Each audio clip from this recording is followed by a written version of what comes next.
Kozhikode medical കോളേജിൽ ലഹരിവേട്ട. രോഗിയുടെ കൂട്ടിരിപ്പുകാരിയിൽ നിന്ന് ഹാഷിഷ് ഓയിൽ പിടികൂടി. ലഹരി മരുന്ന് ഭർത്താവിനായി കൊണ്ടുവന്നത് എന്നാണ് യുവതിയുടെ മൊഴി.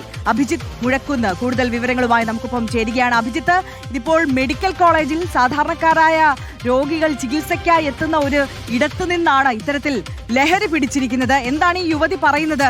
ഇവരുടെ ഭർത്താവ് ഒരു ലഹരിക്ക് അടിമയായ വ്യക്തിയാണ്, അയാൾക്ക് വേണ്ടി കൊണ്ടുവന്നതാണ് എന്നുള്ള നിലയിലാണോ? മാത്രമല്ല, ഈ പോലീസിന് എങ്ങനെ വിവരം ലഭിച്ചു?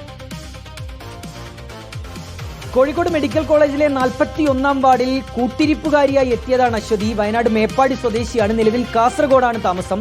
ഇവരുടെ കൈവശം ലഹരി ഉണ്ട് എന്നുള്ളൊരു സംശയം വാർഡിലെ മറ്റുള്ളവർക്ക് തോന്നുകയായിരുന്നു. അവരങ്ങനെ ആ വിവരം പോലീസിനെ അറിയിച്ചു. അങ്ങനെയാണ് മെഡിക്കൽ കോളേജ് പോലീസ് അങ്ങോട്ടേക്ക് എത്തുന്നത്. അശ്വതിയുടെ ബാഗ് പരിശോധിച്ചപ്പോൾ ചെറിയ 2 ബോട്ടിലുകൾ പോലീസിന് ലഭിച്ചു. അപ്പോഴാണ് അശ്വതി പറയുന്നത് ഇത് ലഹരിയാണ്, ഹാഷിഷ് ഓയിലാണ്. തന്റെ ഭർത്താവ് ജയിലിൽ കഴിയുകയാണ്. ഈ ഭർത്താവിന് കൊടുക്കാൻ വേണ്ടി താൻ സൂക്ഷിച്ചു വെച്ചതാണ് ഈ ഹാഷിഷ് ഓയിൽ എന്നുള്ളതാണ് അശ്വതി പോലീസിനോട് പറഞ്ഞത്. തുടർന്ന് പോലീസ് നടത്തിയ പരിശോധനയിൽ ഇത് ഹാഷിഷ് ഓയിലാണ് എന്ന് സ്ഥിരീകരിക്കുകയും ചെയ്തു. ഏതാണ്ട് 60 ഗ്രാമോളം ഹാഷിഷ് ഓയിൽ ഉണ്ട് എന്നുള്ളതാണ് ഇപ്പോൾ പോലീസ് നൽകിയിട്ടുള്ള വിവരം. ഏതായാലും എങ്ങനെയാണ് ഇവരുടെ കൈവശം ഈ ഹാഷിഷ് ഓയിൽ എത്തിയത്, ഇവർ ഭർത്താവിന് കൊടുക്കാനാണ് ഇത് കയ്യിൽ കരുതിയത് എന്നൊക്കെയുള്ള കാര്യങ്ങൾ സത്യമാണോ? ഇതൊക്കെയാണ് പോലീസ് പരിശോധിക്കുന്നത്. ഇനി അഥവാ മറ്റാർക്കെങ്കിലും കൊടുക്കാൻ വേണ്ടി മെഡിക്കൽ കോളേജിലേക്ക് കൊണ്ടുവന്നതാണോ എന്നൊക്കെയുള്ള സംശയം നിലവിലുണ്ട്.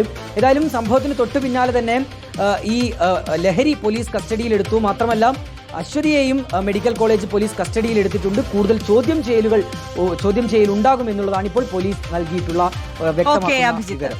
അഭിജിത്ത് മുഴക്കുന്നാണ് വിശദമായ വിവരങ്ങൾ നൽകിയത്.